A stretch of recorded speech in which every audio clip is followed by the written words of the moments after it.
jumpa pemirsa Sinpo Dunia Sepekan kembali hadir dengan sejumlah informasi peristiwa menarik dan unik dari berbagai penjuru dunia. Bersama saya Priska Priscilla, simak informasinya untuk Anda.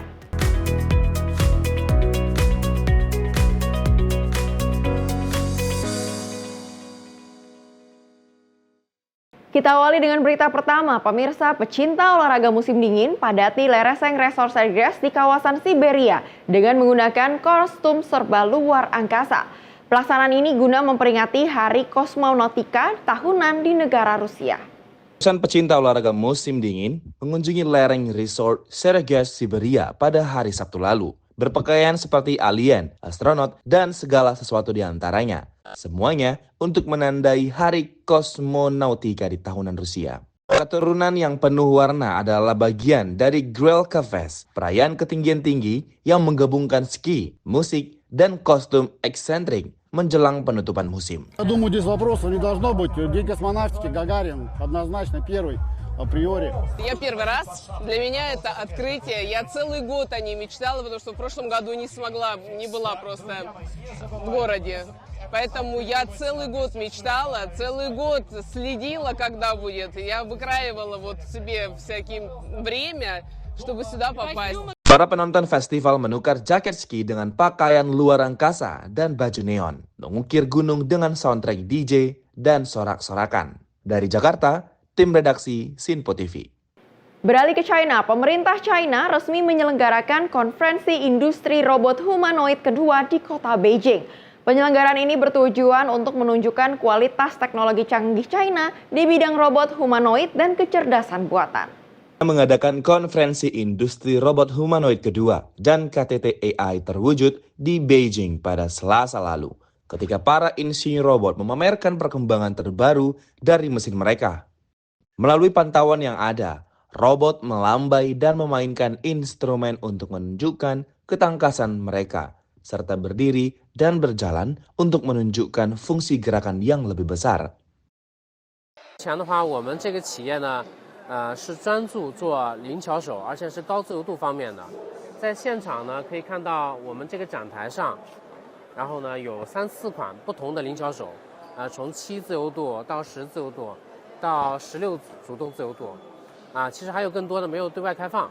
也就是说呢，在整个中国的话呢，我们是一个比较特殊的存在。现在产品其实还是主要面向一个2次开发的一个平台，其实主要的客户还是基于一些高校级科研机构或者说有开发需求的一些企业，所以说这也是我们把这个机器人做小以及做的比较轻量级的一个原因。主要的目的还是为了提升这样一个科研效率的一个需求，因为它客单价比较低，像别家可能买一台就大几十，然后我们这边可以买一整个足球队。那这样来讲的话，它就会有一些 multi agent 的一些偏线下商演的这样一些需求跟那个应用场景在。 Salah satu pengunjung menyebutkan, robot humanoid masih dalam tahap awal dan perlu dikembangkan pada tahap selanjutnya dalam waktu yang jangka panjang. Dari Jakarta, tim redaksi Sinpo TV. Beralih ke informasi ekonomi, pemirsa penguatan saham akhir tahun ternyata tak berlangsung lama di Wall Street. Pelaku pasar dan pelaku usaha juga dihadapkan pada tahun penuh ketidakpastian dan bahkan kekhawatiran kembali meningkatnya laju inflasi setelah kurang lebih selama 6 bulan terkendali. Pergantian tahun di Wall Street kembali diwarnai penantian akan Santa Claus Rally. Kali ini dengan kuatnya pemasukan perusahaan-perusahaan mega cap, termasuk raksasa-raksasa teknologi. The Santa Claus Rally is a rally up from the very end of the calendar year. So starting today, tomorrow, in through the end of the current calendar year and into the first few days of the new calendar years. Rally akhirnya tak berlangsung selama ekspektasi. One of the causes of this every year is let's go with some general optimism for a new year and new resolutions, prosperous new year for everybody. At the same time, there's probably a little bit of window dressing happening on the ends of the calendar year where people are positioning their portfolios to own a little bit more of some things, a little bit less of others. Tapi di luar optimisme pelaku pasar, ada kecemasan memasuki tahun baru dengan kebijakan baru di bawah pemerintahan baru Amerika Serikat nanti. Banyak pelaku pasar dan pelaku usaha kini mengkhawatirkan kembali meningkatnya laju inflasi memasuki 2025. Dan ini tak hanya terkait dengan ancaman tarif dari pemerintahan baru. Banyak faktor terpisah lainnya. Di antaranya perbakan flu burung yang bisa meningkatkan harga berbagai komoditas pangan. Lalu juga instabilitas di luar negeri yang kembali bisa menaikkan harga komoditas lainnya. Syria just fell apart after 54 years in a week. What does that mean for the Middle East? What does that mean for Iran? What does it mean for the effect on the energy industry? Kekhawatiran soal inflasi menguat setelah Bank Sentral AS dalam pertemuan terakhirnya pertengahan Desember merevisi proyeksi penurunan suku bunga selama 2025 dari 4 kali ke hanya 2 kali. That tells me, in the context of a slowing labor market, that they are potentially willing to accommodate a slowing market, a slow labor market, and job losses in order to satisfy their favorite child, which is inflation. And so going into 2025, we imagine that the Fed will, as long as inflation is above their 2% target, they will keep a tighter monetary policy, restrictive monetary policy. Iklim usaha dengan suku bunga tinggi dikhawatirkan bakal lebih memukul UKM maupun konsumen. We can definitely see what part of the economy is stressed. It's the lower income families. In terms of companies and businesses, certainly large cap is going to be okay. They have strong balance sheets. Their sizes can withstand a lot of the slowdown. Small companies cannot. Pengamat mengkhawatirkan meningkatnya gagal bayar utang baik oleh perorangan maupun perusahaan, terutama UKM. Dari Washington DC, Nova Purwadi dan tim VOA. Selanjutnya pemirsa, 4 orang ditangkap di California, Amerika Serikat karena menggunakan pakaian beruang dan merusak mobil mewah. Mereka merekayasa kerusakan mobil mewah untuk menipu perusahaan asuransi. Video beruang di dalam mobil ini dirilis Departemen Asuransi California. Pemilik mobil mengajukan klaim untuk kursi yang robek dan pintu yang rusak pada mobil mewah Rolls-Royce Ghost, kendaraan eksklusif bernilai ratusan ribu dolar. Penggugat mengatakan seekor beruang masuk ke dalam mobil itu saat diparkir di Lake Arrowhead, sebuah tempat pegunungan di luar Los Angeles, dan merusak interiornya. Untuk mendukung klaim mereka memberikan foto-foto kerusakan serta rekaman dari kamera keamanan. Namun perusahaan asuransi melihat ada yang tidak beres dan menghubungi detektif penipuan asuransi. Whoever's inside that vehicle is not moving like a bear. It's moving like a human. And then, of course, opening the door and getting inside the vehicle, that is highly suspect and questionable. Departemen Asuransi California meneliti video tersebut dan berkesimpulan itu adalah manusia berkostum beruang. Pihak berwenang juga meminta bantuan ahli biologi dari Departemen Margasatwa California untuk meninjau 3 video. Dan mereka juga berpendapat bahwa itu jelas-jelas adalah manusia dengan kostum beruang. Insurance investigators are trained extensively to detect fraud, not only human factor detecting fraud, as well as now there's AI and we got all kinds of cross-referencing. Pihak berwenang pun menggeledah rumah dan menemukan kostum beruang di rumah para tersangka. It was 7 o'clock. We opened the door. They told us to shut it. Really? So we were kind of peeking through. They had the ram thing or whatever. I would have never thought of that. I mean, that's pretty far out there. But hey, whatever works. But I mean, if they found the bear suit. Para penyelidik menyisir catatan dan menemukan 2 klaim lain terhadap perusahaan asuransi yang berbeda. Kali ini Mercedes 2015 dan Mercedes 2022 di tempat yang sama.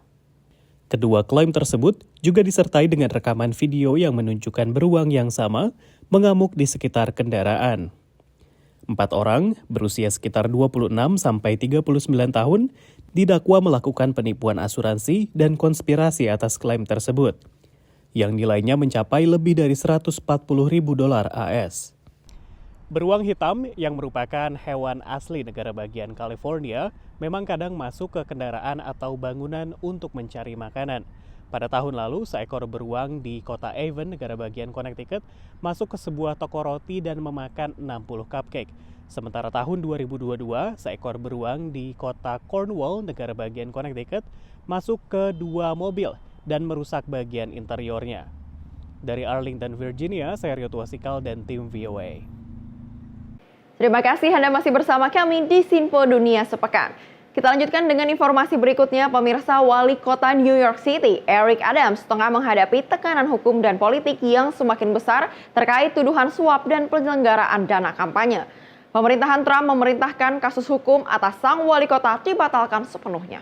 Dan kasus suap dan pelanggaran dana kampanye wali kota New York Eric Adams yang awalnya dijadwalkan untuk pertengahan April ditunda oleh hakim federal setelah Departemen Kehakiman di bawah pemerintahan Donald Trump meminta kasus tersebut dibatalkan. Judge Dale Ho took the April trial date off calendar, but he didn't dismiss the case, at least not yet. He appointed a special counsel, Paul Clement, to argue against the Department of Justice's position on dismissing the case. Rahmani mengatakan bahwa langkah hukum ini jarang digunakan dalam kasus pengadilan federal, sehingga keputusan hakim dianggap tidak biasa. It's not unprecedented, but it's not common. When the opposing parties want a case dismissed, it's almost always dismissed. The issue of what was the reason for the dismissal and is it appropriate? That's the issue that is going to be relitigated now that Clement is involved. Beberapa pakar menilai bahwa pembatalan tidak semestinya terhadap tuduhan terhadap Eric Adams ini adalah bagian dari kesepakatan agar Eric Adams bekerja sama dengan pemerintahan Donald Trump terkait dengan upaya deportasi imigran tanpa dokumen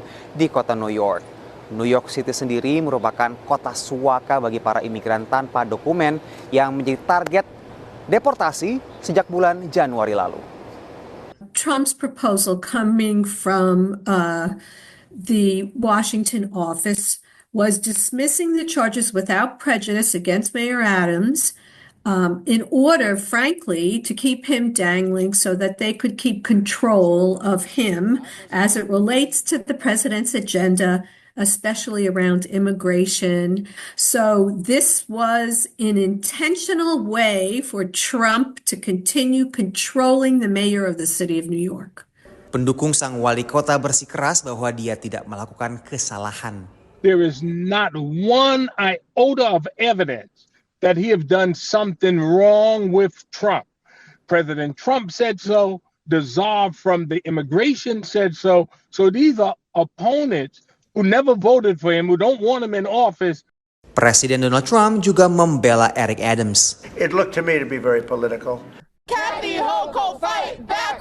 Sementara itu, Gubernur New York, Kathy Hochul, telah menolak opsi untuk mencopot Adams dari jabatannya dan memilih untuk menerapkan pengawasan negara bagian terhadap pemerintah kota. I have determined that I will not commence removal proceedings at this time. My strong belief is that the will of the voters and the supremacy and sanctity of democratic elections preclude me from any other action. I cannot deny the people of this great city the power to make this decision for themselves. Dengan penundaan hukum, pengawasan negara bagian, dan meningkatnya sorotan publik, masa depan politik Eric Adams tetap tidak pasti.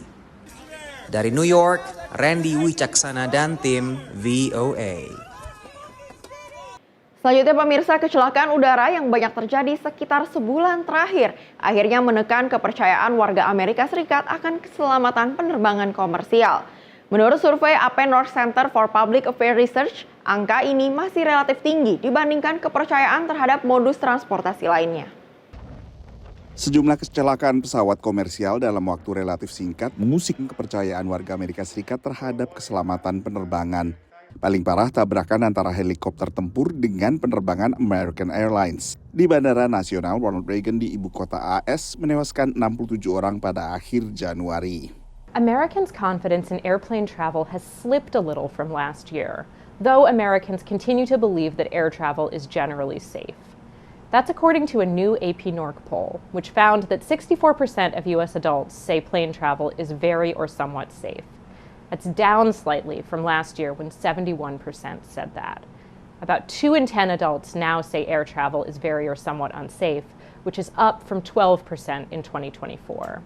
Survei diselenggarakan kantor berita Associated Press bersama NORC Center for Public Affairs Research pada 6 hingga 10 Februari. Tak lama setelah tabrakan di Washington DC, tapi sebelum terbaliknya pesawat Delta Airlines di Toronto, Kanada, yang mengundang kekhawatiran, tapi seluruh 80 penumpang dan awak pesawat selamat. Secara umum, warga Amerika Serikat merasa sama amannya terbang dengan pesawat, dengan berjalan kaki atau mengendarai mobil. Sebagai perbandingan, hanya sekitar separuh yang merasa demikian untuk perjalanan menggunakan kereta dalam kota, apakah subway, metro, atau KRL. Pengamat mengingatkan meski penerbangan komersial saat ini relatif aman, penumpang tetap perlu memperhatikan panduan keamanan. It's perfectly natural that we zone out when the safety demonstration is being given to us at the start of a flight. But if we did put our newspaper or whatever else down and took our headphones off and reminded ourselves, maybe for the 100th, 500th time, however often we fly. Selain itu, kenakan pakaian sesuai cuaca dan suhu udara di luar, lalu selalu kenakan sepatu nyaman. Unfortunately, we can't eliminate all risks in aviation, but what we do is we plan and we train for that. So pilots will go through special training for emergency response procedures. They have special checklists that they execute and train over and over again. Honoring what the safety briefing is when you enter the aircraft is the most vital part of any emergency response. That means that we're listening, and when it's your time to exit the aircraft, you do. You're not grabbing your personal belongings or anything of that nature because that slows down the process. Jajak pendapat terpisah yang dipublikasikan bersamaan dengan survei AP Nork dari YouGov menemukan bahwa 43% responden sama sekali tak takut saat mereka menaiki pesawat. 34% mengaku agak khawatir, sementara 17% mengaku khawatir. Dari Washington DC, Nova Purwadi dan tim VOA. Kembali ke informasi ekonomi, pemirsa, wacana menghilangkan koin 1 sen alias penny menuai pro dan kontra. Banyak proposal telah dilontarkan mengingat harga produksi uang logam 1 sen ini sangat melebihi nilai nominalnya sebagai pecahan terkecil dolar Amerika Serikat. Lewat akunnya di media sosial Truth Social, Presiden Donald Trump mengatakan telah memerintahkan Departemen Keuangan Amerika Serikat untuk mengakhiri pembuatan uang kepingan 1 sen yang dikenal di Amerika sebagai penny. Alasannya untuk efisiensi anggaran. The cost of producing the penny itself is about 3.9 cents or just about 4 cents, which means that for every penny that the United States government prints, we're actually losing money. So it's a net cost to the federal government. This is what President Trump wants to eliminate. He wants to implement cost savings to the government by eliminating the penny from circulation. Akibat inflasi, nilai 1 sen menjadi semakin tak bermakna. Selain itu, pola belanja warga terus bergeser. We rely less and less on cash as now we're moving to a cashless society. People use credit cards or debit cards and so on. So the penny is actually not being used as much because we moved away from cash. So it doesn't make as much sense to keep the penny around if it's not really serving a function. Proposal mengakhiri pembuatan uang logam 1 sen menuai beragam respons. Ada yang setuju karena jarang menggunakan pecahan 1 sen, ada juga yang keberatan. It's not necessary we need a change for work. Quarters and pennies, everything. Since there are tax we have to include, most of the price usually winds up with let's say 106 or 107, and then we have to deal with the pennies. Ada kekhawatiran penghilangan uang pecahan 1 sen bisa memperparah inflasi. There's many prices that are listed out there that are $1.99 or end with 99 cents. These prices will now be rounded up to the nearest dollar, which means that most customers will end up paying 1 penny more than they were before, which in effect raises prices for consumers. Prices are hardly ever rounded down. Pengamat juga mencermati bakal ada dampak lain. Another interesting cost is that this increases the demand for the nickel, and the nickel actually costs a lot more to produce than the penny. It's almost 14 cents per nickel produced. So as we increase our reliance on nickels, because they're going to be the smallest unit, it actually is going to increase costs for the government. So it's really not clear how much cost savings the government will realize by eliminating the penny. Koin 1 sen di Amerika Serikat dibuat dari bahan seng dicampur dengan tembaga dan sempat ada wacana untuk mengganti bahan bakunya agar bisa lebih ekonomis. Tapi wacana ini belum ada tindak lanjutnya. Sementara itu Amerika Serikat bisa belajar dari pengalaman negara-negara lain yang telah lebih dulu menghilangkan uang pecahan 1 sennya, termasuk Australia, Kanada, dan juga Selandia Baru. Dari Washington DC, saya Nova Purwadi dan tim VOA. Informasi tadi sekaligus menutup jumpa kita pada edisi kali ini. Tetap saksikan Sinpo Dunia Sepekan hanya di Sinpo TV. Saya Priska Priscilla, mewakili kerabat kerja yang bertugas, pamit undur diri. Terima kasih dan selamat berakhir pekan.